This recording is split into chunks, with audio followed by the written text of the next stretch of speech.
오늘 저녁에는 머릿돌 대신 예수 중심. 이 야곱이 돌베개하고 잤다는 그 돌베개가 바로 예수님을 상징하는 거예요. 그래서 그건 이제 돌을 기둥으로 갖다 기둥을 세워가지고 돌을 모아서 돌단을 쌓은 거예요. 그래서 이제 하나님의 성전 교회가 됐네요. 그 이제 신약에서는 예수님이 교회의 머리도 되시고 몸도 되신다. 자, 에베소 1장 22절을 한번 보겠습니다.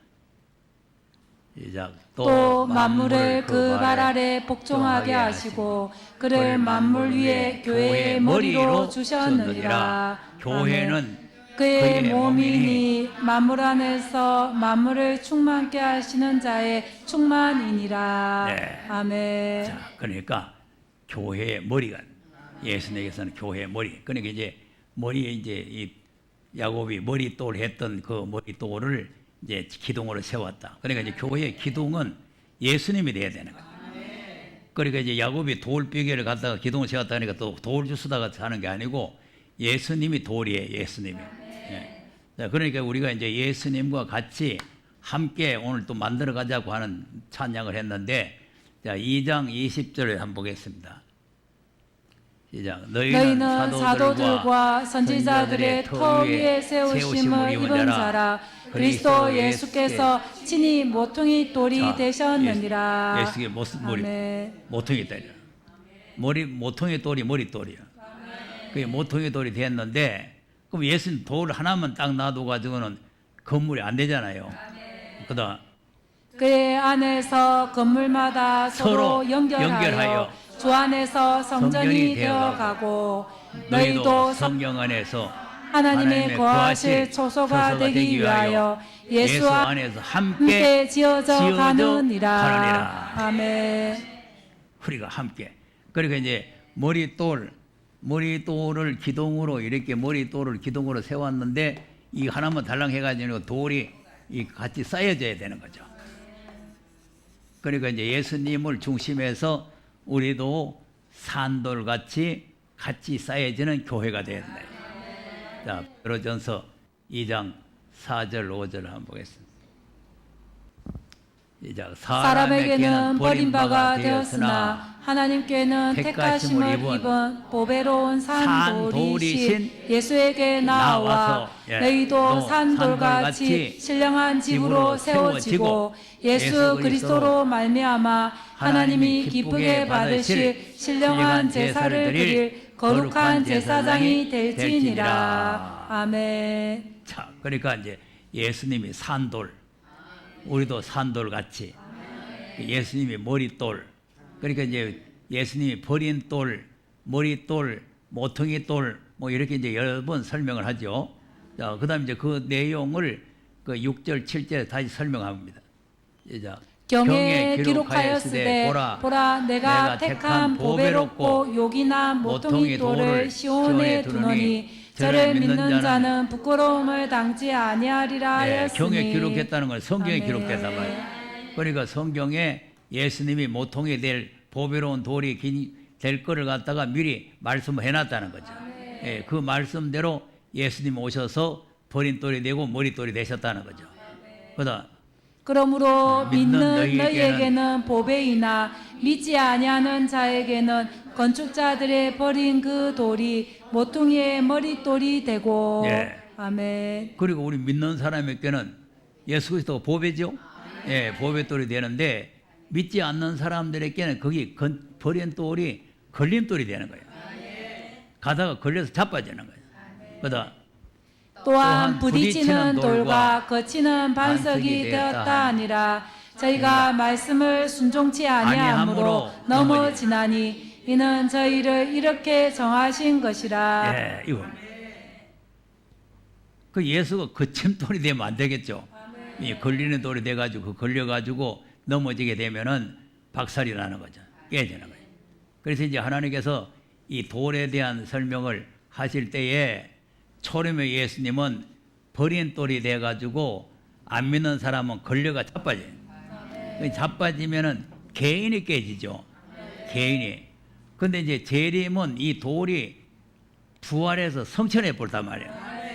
그 돌이 이제 재림할 때는 돌이 그대로 내려오는 거예요. 그 사람 위에 떨어지면 어떻게 됐어요? 가루가 되는 거죠. 자, 마태복음 21장 43절에서 한번 보시죠.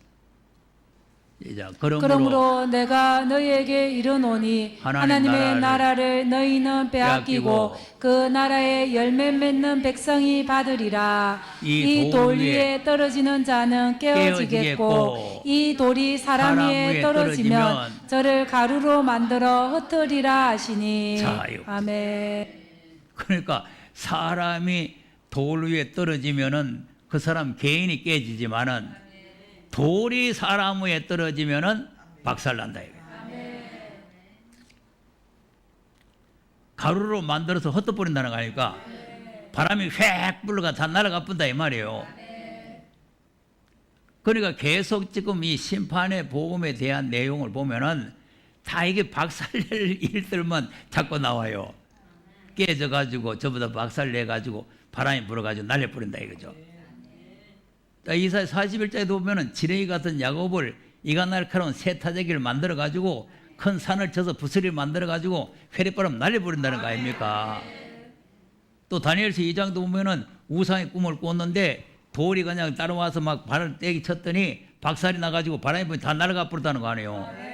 그리고 그런 내용들이 다 앞으로 심판을 말하는 거죠. 심판을.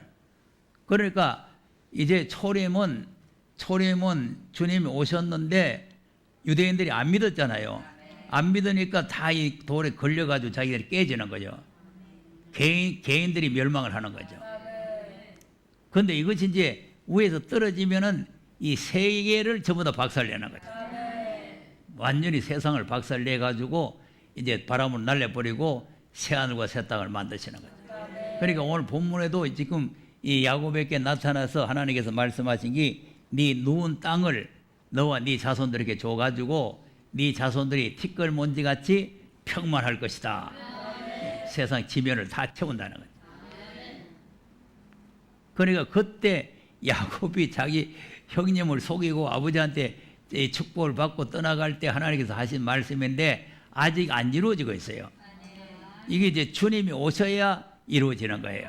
예, 그러니까 이 내용을 그냥 그때 사건을 바꾸고 말면 또 이런 말씀이 하나도 안 맞는 거예요.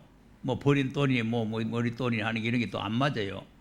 또 그리고 뭐 또 머리 뭐 떨어지면 가루를 만드니 이런 게 또 안 맞아요.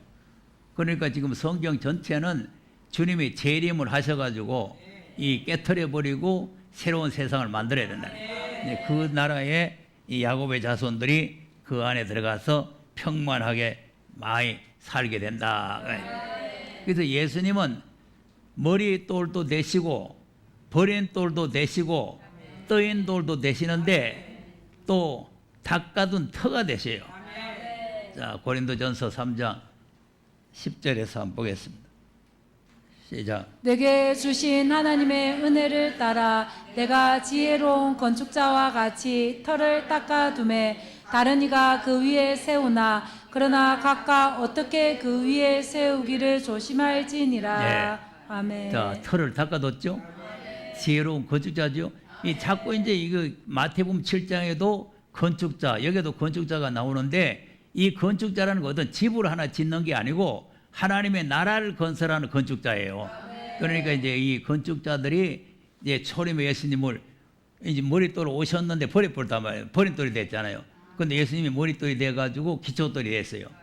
그래서 이제 이것이 교회가 완성이 되는데 그거를 다른 말로 하면은 터로 섬겨, 터.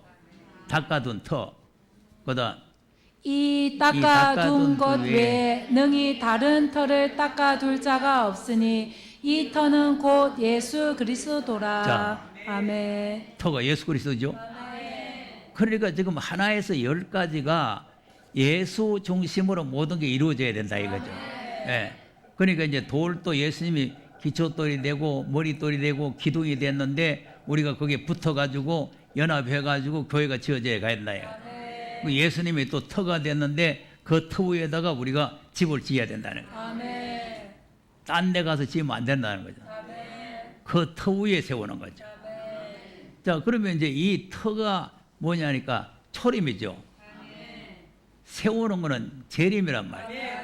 그러니까 이 터를 닦아둔 터 위에 우리가 이제 집을 세우는데 이게 어떻게 세워야 되느냐? 그다음 만일 누구든지 금이나 은이나 보석이나 나무나 풀이나 집으로 이 터 위에 세우면 각각 공력이 나타날 터인데 그 날이 공력을 밝히리니 이는 불로 나타내고 그 불이 각 사람의 공력이 어떠한 것을 시험할 것임이니라. 네. 아멘. 공력. 이거 지금 현재 교회는요, 은혜로 구원받는 것만 알기 때문에 이 공력이니 뭐 이런 말 하면은 무슨 우리가 공을 들여가지고 구원받느냐. 하나님께서 구원해 주셔야 되지. 전부 이렇게만 생각하는 거죠. 이 공력,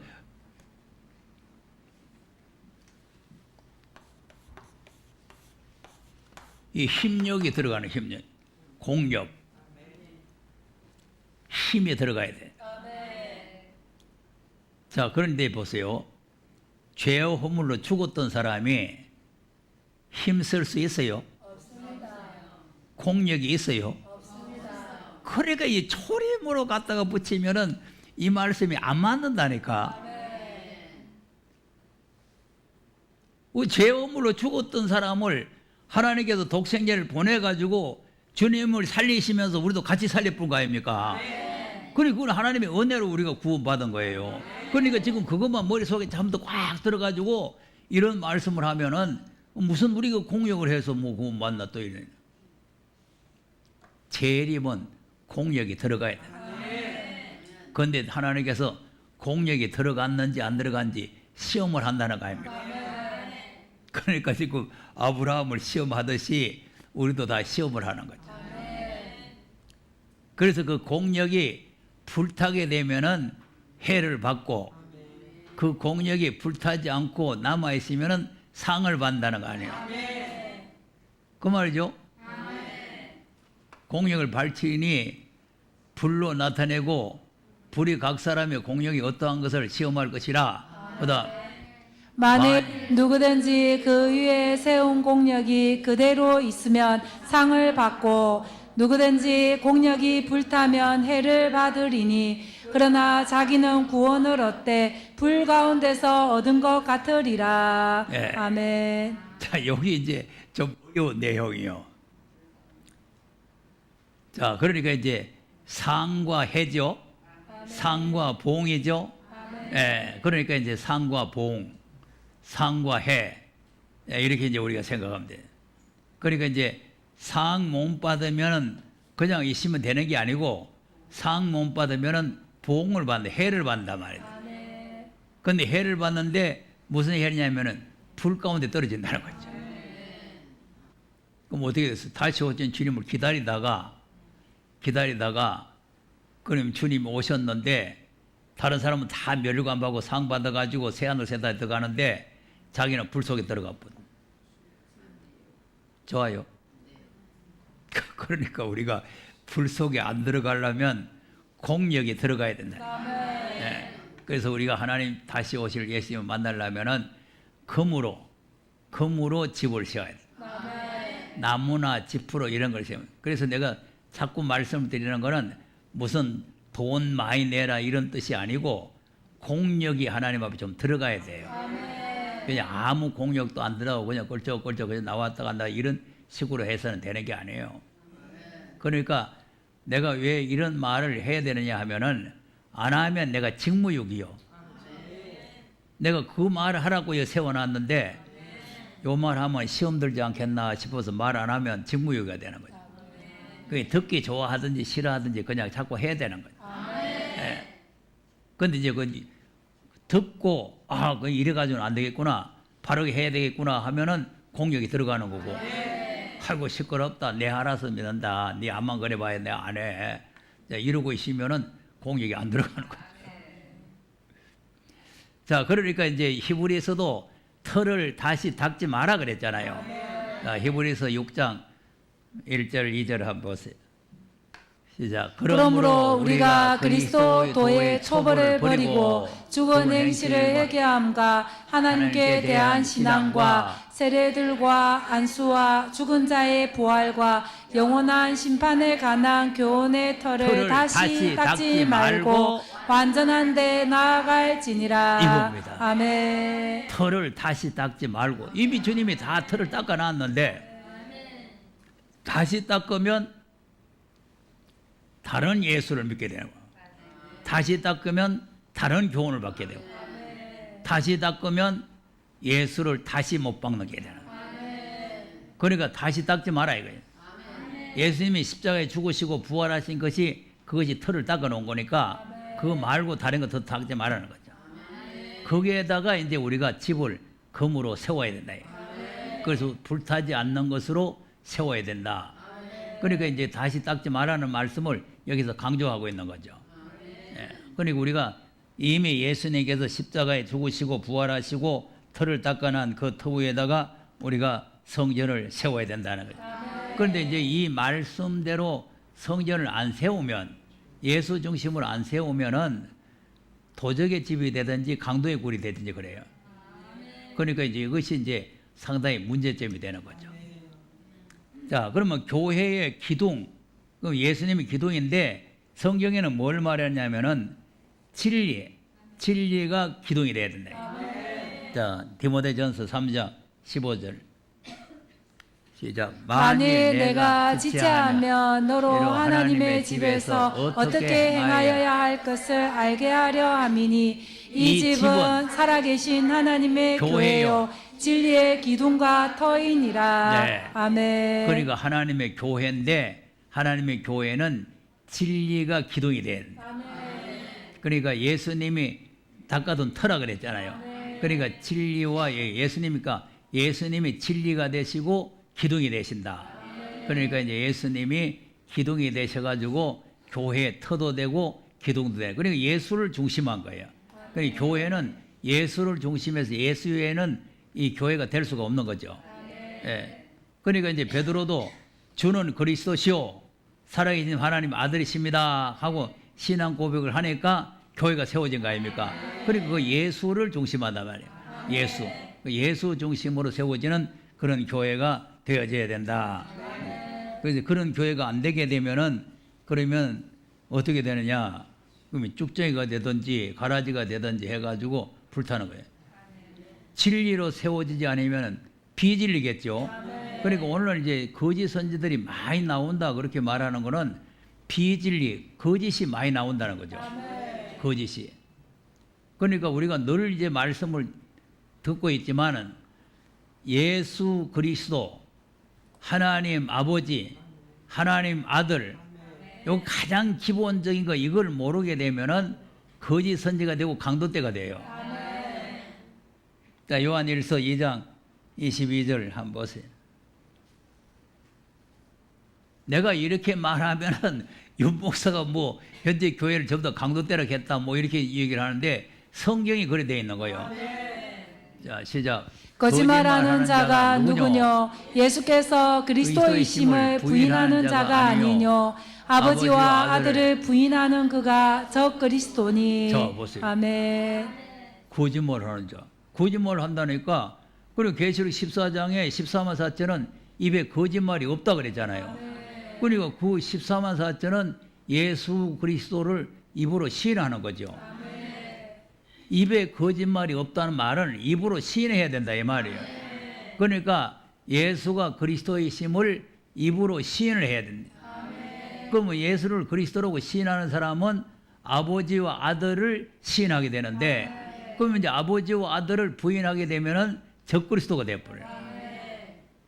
그래서 오늘 오전에도 시편 2편에 보니까 예수님이 부활하심으로 아들이 됐다고 그랬잖아요. 하나님께서 오늘날 내가 내 아들 낳았다 그랬잖아요.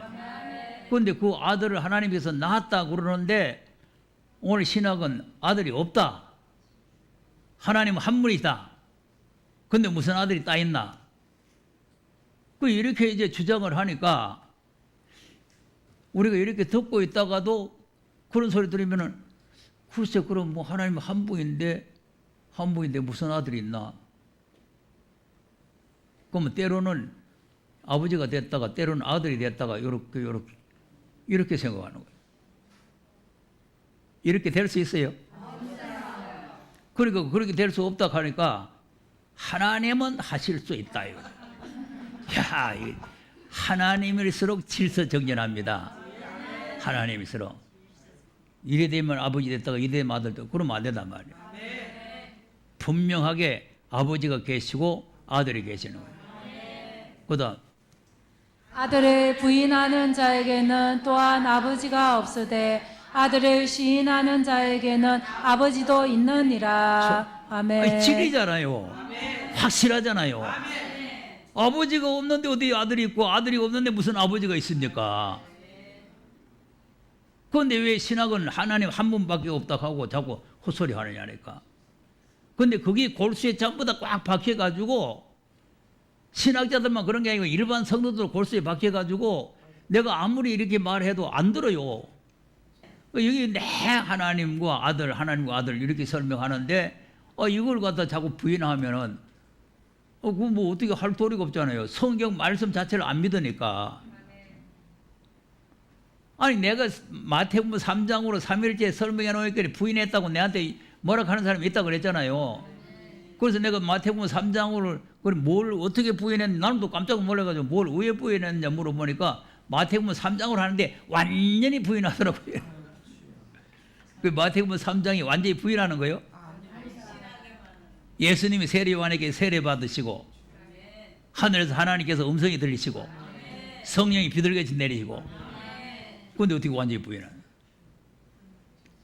그러니까 이 골수가 잘못되어 있으면은 이 전부 다 잘못된 생각만 들어가는 거예요. 잘못된 생각. 자, 5장 1절에서 한번 보겠습니다. 요한일서 5장 1절. 예수께서 그리스도이심을 믿는 자마다 하나님께로서 난 자니 또한 내 신의를 사랑하는 자마다 그에게서 난 자를 사랑하느니라. 자, 아멘. 예수께서 그리스도이심을 믿는 자마다 하나님께 난 자죠. 그 예수를 그리스도로 안 믿으면 하나님께 난 자가 아니라 거듭나질 안 했어요. 교회만 다녔지. 자, 그러면 예수가 그리스도라고 시인 안 하면 하나님께서 난 자가 아니잖아요. 네. 그러니까 우리가 하나님께서 날라면은 예수를 그리스도로 시인을 해야 된다니까. 그러니까 하나님께서는 예수님이 내 아들이라고 계속 설명을 하는데 그걸 인정을 안 하면 하나님을 거짓말쟁이를 만드는 거죠. 자, 9절에서 또 한번 읽어보세요. 시작. 만일 우리가 사람들의 증거를 받을진대 하나님의 증거는 더 크도다. 하나님의 증거는 이것이니 그 아들에 관하여 증거하신 것이니라. 아멘. 그럼 하나님께서는 아들에 대해 거의 성경 전체가 하나님의 증거의 말씀 아닙니까? 그런데 이 성경 전체가 예수 그리스도를 가리키는 거예요. 아들에 대해서도요. 그다음 하나님의 아들을 믿는 자는 자기 안에 증거가 있고 하나님을 믿지 아니하는 자는 하나님을 거짓말하는 자로 만드나니 이는 하나님께서 그 아들에 관하여 증거하신 증거를 믿지 아니하였음이라. 하나님을 거짓말자로 만든다. 왜 하나님이 거짓말쟁이냐? 하나님께서 자꾸 아들이 없는데 아들이라 했으니까 거짓말쟁이다 이거요. 그럼 하나님이 아들에 대해서 증거를 하니까 하나님 거짓말쟁이요? 아닙니다. 그러니까 오늘날 이 신학이 얼마나 잘못됐다는 걸 우리가 알아야 된단 말이에요. 그러니까 하나님은 진리의 신이시요. 거짓말 하실 수 없는 분이에요. 그런데 그분이 아들에 대해서 증거를 했으니까 아들이 계시는 게 확실하다 그 말이에요. 그리고 하나님께서는 그 아들에게 모든 영생과 심판과 모든 군화를 다 아들에게 맡겨버렸잖아요. 그러니까 그 아들이 없으면은 영생도 구원도 아무것도 없는 거예요. 그 다음 또 증거는 이것이니 하나님이 우리에게 영생을 주신 것과 이 생명이 그의 아들 안에 있는 그것이니라. 영생과 아멘. 생명이 아들 안에 있던 거예요. 그 아들이 없으면 영생과 생명이 없다니까. 이 야곱이 오늘 교회를 세우는데 도를 중심 기둥을 해서 세웠다. 그러니까 예수를 우리가 중심해야 된다. 예수를 중심해서 우리가 교회를 세워나가야 된다. 그러니까 예수를 우리가 바르게 깨달아야 될 줄로 믿으시기 바랍니다.